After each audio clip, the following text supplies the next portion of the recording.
It's only a kick, a jump, a block. It's only a serve. It's only a tackle, a run. It's only for the fans. After all, it's only pressure. You got this. Adidas.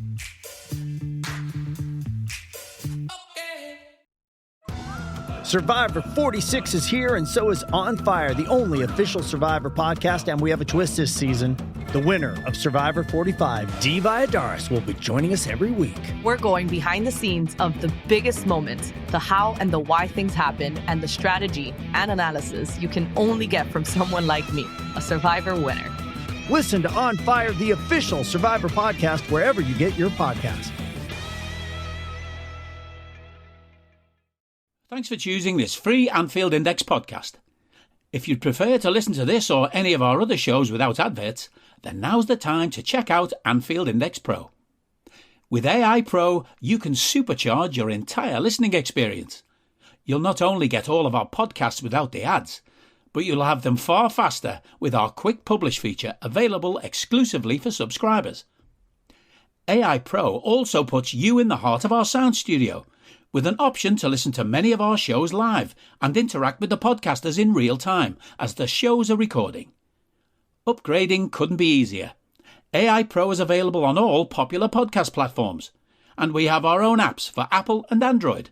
Just head on over to AnfieldIndexPro.com and get started today. Hello and welcome to the Daily Red, your lunchtime catch-up on all things Liverpool FC and your daily reminder that the Reds are top of the league and Carabao Cup winners and still in the FA Cup and in the Europa League. Europa League round of 16 kicks off tomorrow. Liverpool travel to the Czech Republic to take on Sparta Prague in a 5:45 kickoff. We will have a scouted before that, which will not contain much talk of Sparta Prague. And then we'll have a post-match Raw after it, which hopefully will be discussing yet another Reds win. But for now, we must wait to see our team play. There was some Champions League action last night. There's Champions League action tonight, if that's your bag. It's a bit boring without us, isn't it? Like, let's be honest, it's a bit boring without us. Nobody really cares to watch PSG. Nobody cares to watch Manchester City. They're just not interesting. Nobody really cares to watch Bayern at the moment. They're just not interesting. Now, Real Madrid, yeah, I'd watch them.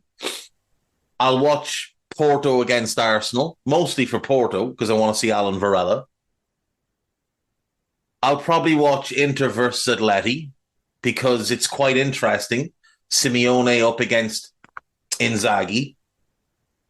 Inzaghi, whose name has been loosely linked to us, but I'd imagine it's a long shot. I don't think he speaks English, and I also don't think he has shown any real interest in leaving the Italian game.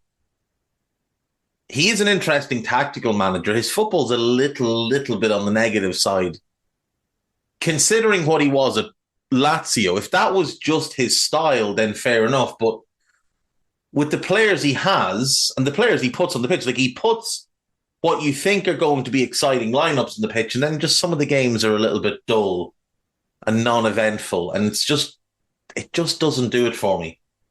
But look, if he was the choice, then you'd trust the people making the choice because they're all very good at what they do. Speaking of people potentially joining Liverpool, Richard Hughes, the technical director at Bournemouth, is set to leave at the end of this season. Now, everybody's known that since September. He's been working his notice. Now, he's very, very close to Michael Edwards.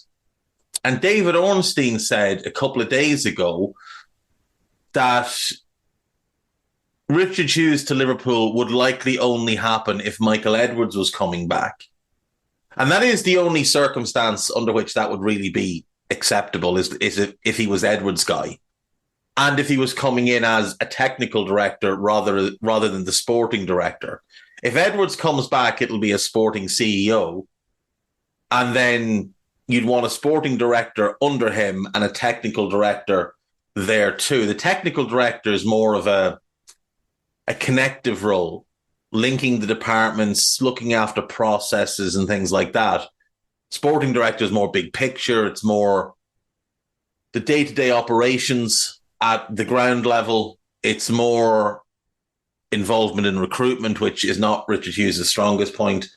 I know a lot of people are looking at Bournemouth's recruitment over the last few windows and pointing out that it's been quite strong.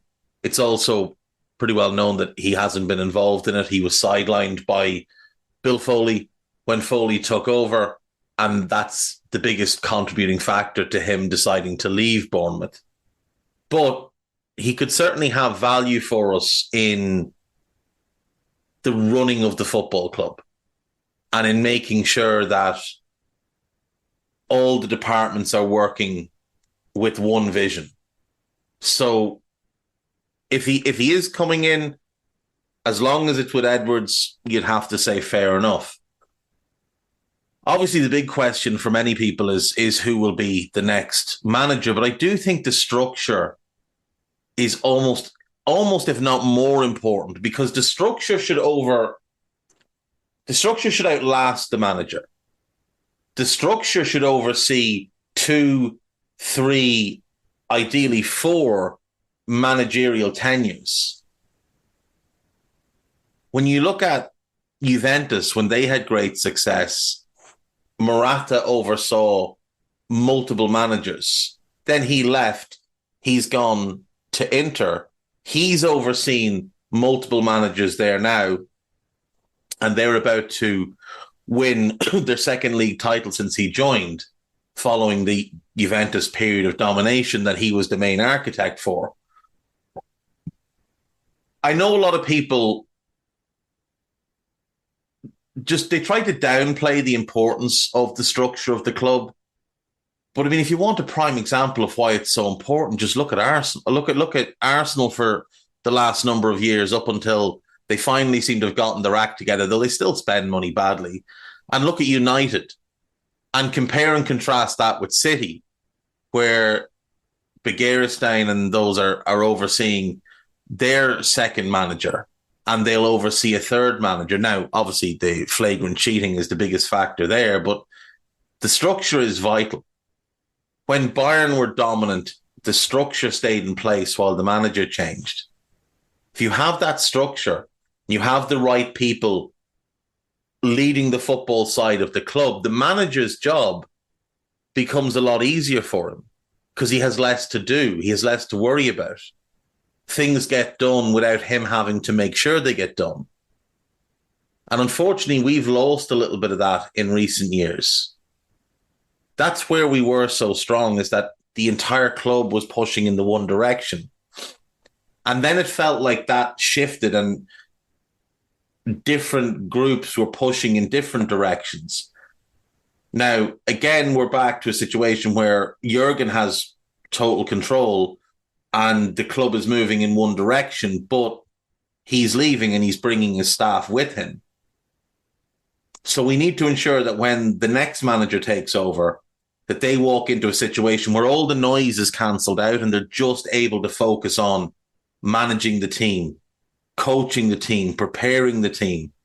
They're not having to worry about who's doing this in the medical department, what's the nutrition side of things, what's the recruitment side of things, what's going on with the academy. That all of that is being handled, looked after by multiple layers of people, and that all the manager is getting is the final feedback. So he's being told, this player, and this player, they're ready from the academy to come and train with the first team, rather than him having to go wandering over and having a look himself and talking to Alex Inglethorpe or whoever and finding out that information. It saves that time. And you'd be amazed how much time that can save across the course of a week, time that can be refocused into, and it's not just with the academy, it's with recruitment, it's with the medical side, it's with everything else. You'd be amazed how much time can be saved across a working week. And you'd be amazed how valuable managers can make that time.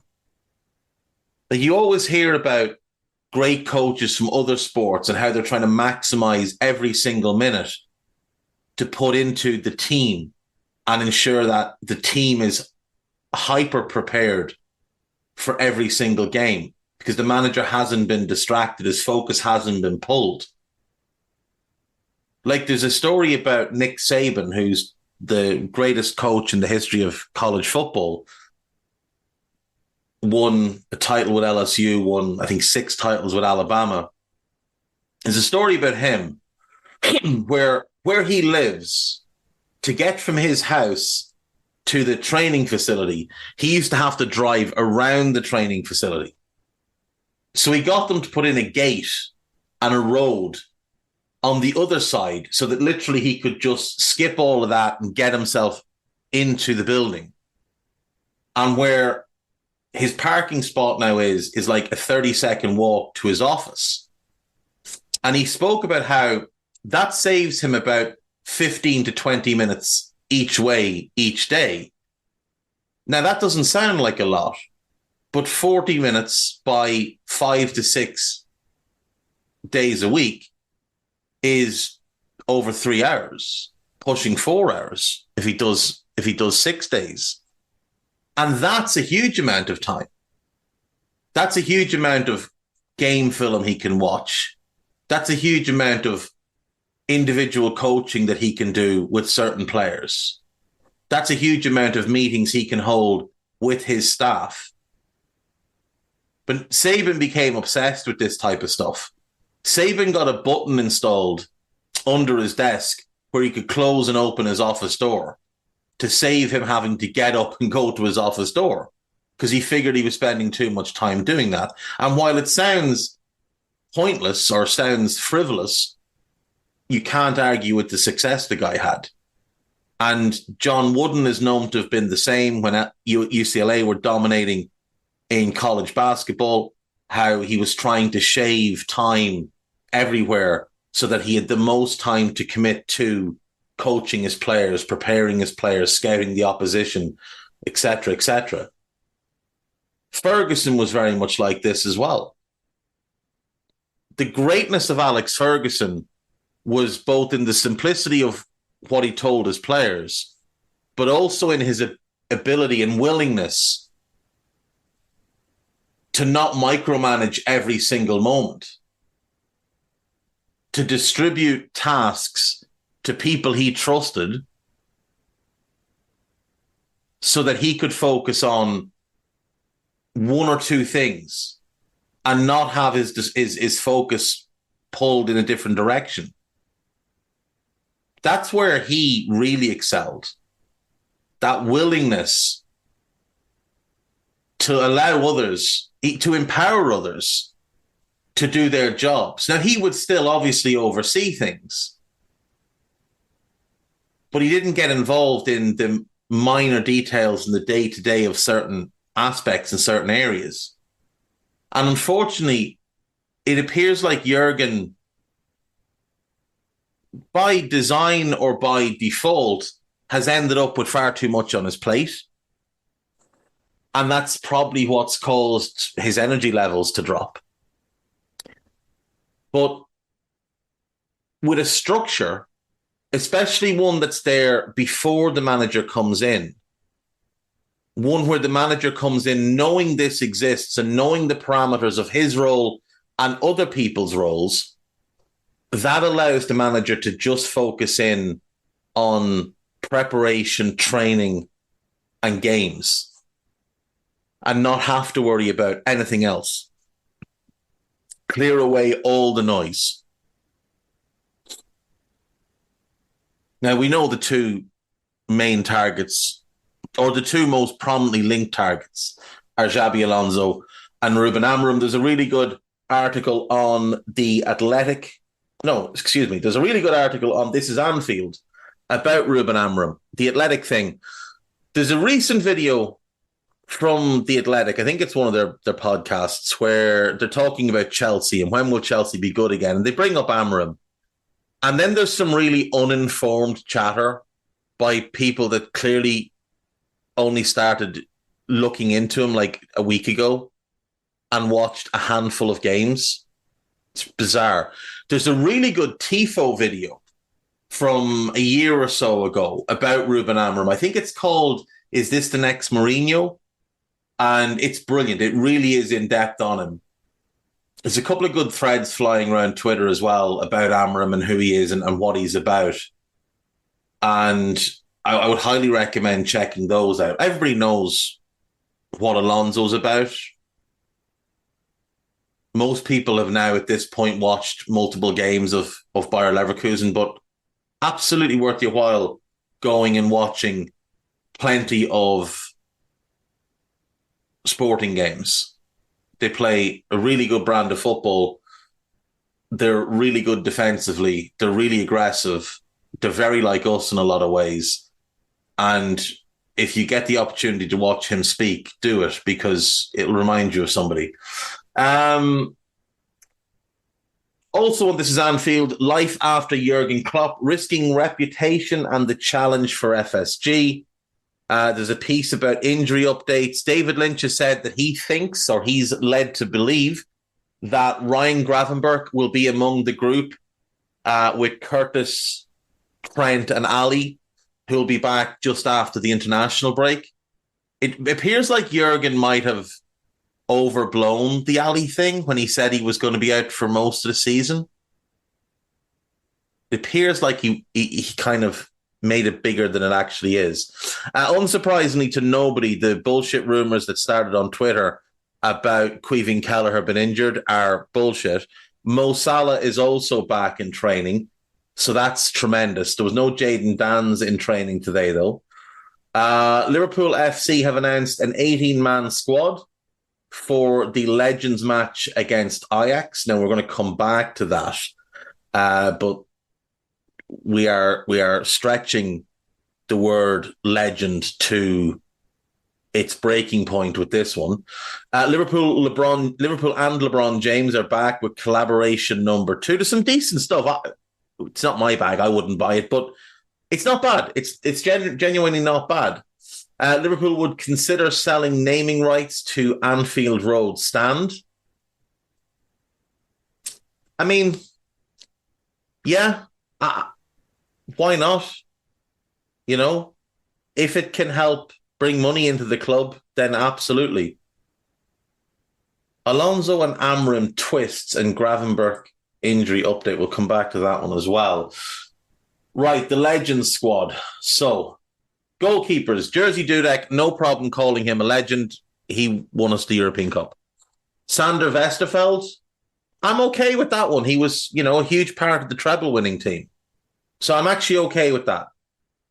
Bjorn Tor Kvarme, Daniel Agger, absolutely fine. Aurelio, stretch. Vignol, stretch. Biscan, cult hero, not legend. Skirtle, absolutely not. Sammy Hippiat, legend. It gets real ropey in the midfield, though. You've got Jay Spearing, Mark Gonzalez, Maxi Rodriguez, and Momo Sissoko. Now, 2 of them had good spells with us, Maxi and Momo. Mark Gonzalez was very unfortunate with injuries. And the other one's Jay Spearing. And then in attack, it's not a bad group. Dirk Kuyt, cult hero. Jibril Cisse helped us win the European Cup. Ryan Babel, overall a disappointment, but a great Twitter troll. Fernando Torres, I think we're all on board. Nabil El Zar, really? Really? Surprised there's no Luis Garcia this time. Surprised there's no Patrick Berger. Maybe they're busy. But it should be fun. It should be a fantastic day for everybody involved. And hopefully it raises a ton of money. So, that's the only thing that really matters, is that it raises a bunch of money. Right. So, Liverpool manager latest. According to Sky Germany, Bayern Munich have opened talks with Xabi Alonso over the soon-to-be vacant job ahead of Thomas Tuchel's summer exit. And that has been shot down by multiple other outlets. So who knows? Miguel Delaney claims Barcelona have made Ruben Amorim a summer target, seeing him as an ideal choice to replace Xavi. The issue here is that Barca can't afford Ruben Amorim. They can't afford his buyout, so they're a bit screwed. The injury bit is what we had seen before. Apparently, Spurs wanted to sign Joe Gomez in January. Joe'd be a good fit there, but he's a better fit with us. So we'll just keep Joe, and you can find somebody else. I mean, they did find someone else. They signed Dragusin, who's very good in his own right. So they'll be happy. We're happy. On Liverpool.com, Liverpool gets quiet double injury boost before Man City. Now, I assume one of them is Queven Kelleher, but that's not an injury boost. It was just a lie that somebody told and others picked up on. Jurgen Klopp U-turn predicted as Liverpool boss emerges as dream solution for role. We'll come back to that. Just getting started, Liverpool closed the gap to Man City and Man United after £32 million boost. I assume this is in terms of commercial revenue. We earn far more commercially than Manchester City. Let's be really clear. Let's be really, really clear on that. About 75% of their commercial revenue is money they're paying themselves through different companies. And speaking of that, you'll have seen the news that Man City have a documentary coming up on Netflix. What you may not be aware of is that City founded a company called City Pictures. Said company paid Manchester City millions of pounds to make this documentary and then sold it to Netflix at a significant loss for a fraction of the amount. Nothing fishy about it. Nothing fishy about it at all.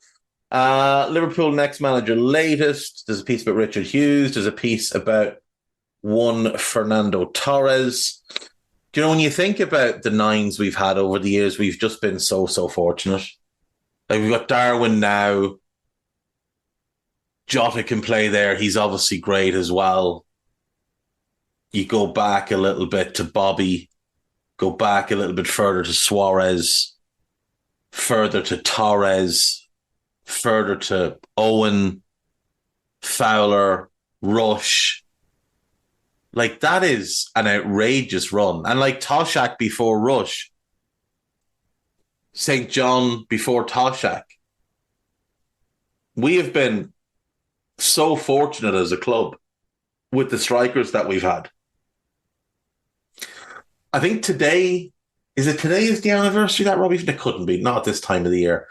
There's a clip going around about the goal Robbie Fowler scored, I think against Brand Bergen, if memory serves, where it's a long ball from Ruddock, who's hugely underrated in terms of his passing ability from that middle centre-back role. He could really ping a ball, but it's a great long ball out. I think it's Stiging Bjornaby heads it back centrally, and Fowler sort of backheels it up and over the defender and runs on, lets it bounce and rifles it in. It's a sensational goal. And I've watched it, I don't know, 1,000 times over the years, because it's just one that always pops back up. But sometimes you just see it and you focus on the goal scorer and you focus on the bit of skill and the finish, whatever. But I don't know how, but today for the first time, I noticed the defender.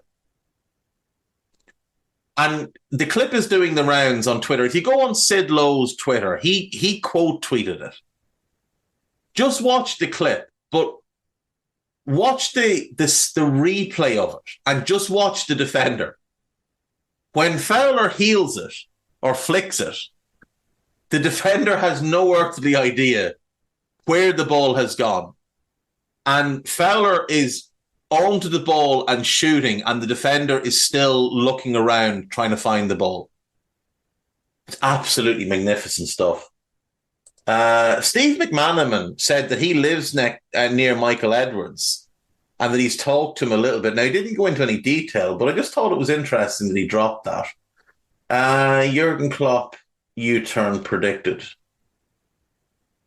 Oh, Karl-Heinz Rummenigge believes Jurgen Klopp will change his plans after leaving Liverpool and return to management in the next year.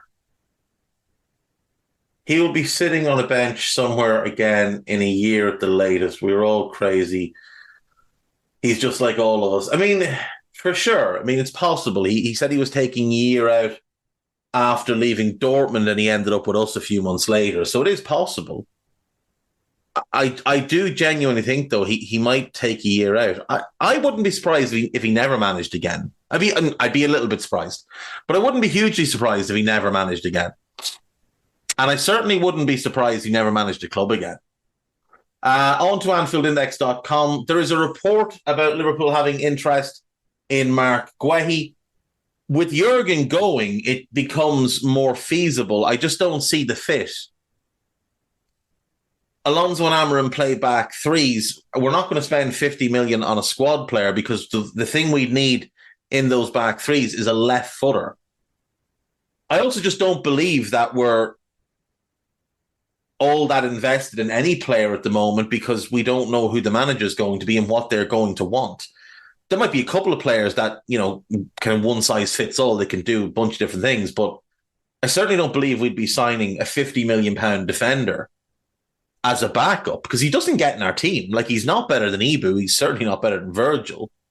And he's not left-footed, so he's not playing left side of a three under Amorim or Alonso. Alonso has used the right footer there, to be fair. But Hincapié is, I think, his preferred choice there. With Amorim, it's Inacio, and it has to be a left footer. So, yeah, I'm not buying the Guehi stuff. There's a piece about Cody Gakpo. There's a piece about Fabio Carvalho. A piece about Joe Gomez. There's a piece about me tearing asunder some of the myths and lies around Arsenal about how they're better than us, despite the fact that they're behind us, how it's unsustainable for us to continue doing what we're doing, despite the fact we're doing it in all these different ways with all these injury problems, while they have no injury problems to really speak of. And we've played a much harder schedule. And yet, apparently, despite being behind us in the league, they're better than us. It's the maddest thing. I've genuinely never seen a club or a fan base with so much unearned confidence. Like, there's a clip going around of them in the tunnel before the Sheffield United game, and they're fondling themselves talking about aura. Oh, look at the aura. We won this game in the tunnel. No, you didn't. You won it before it started because Sheffield United are shit. They've conceded 5 goals or more 7 times this season. 4 at home. Sorry, 5 at home.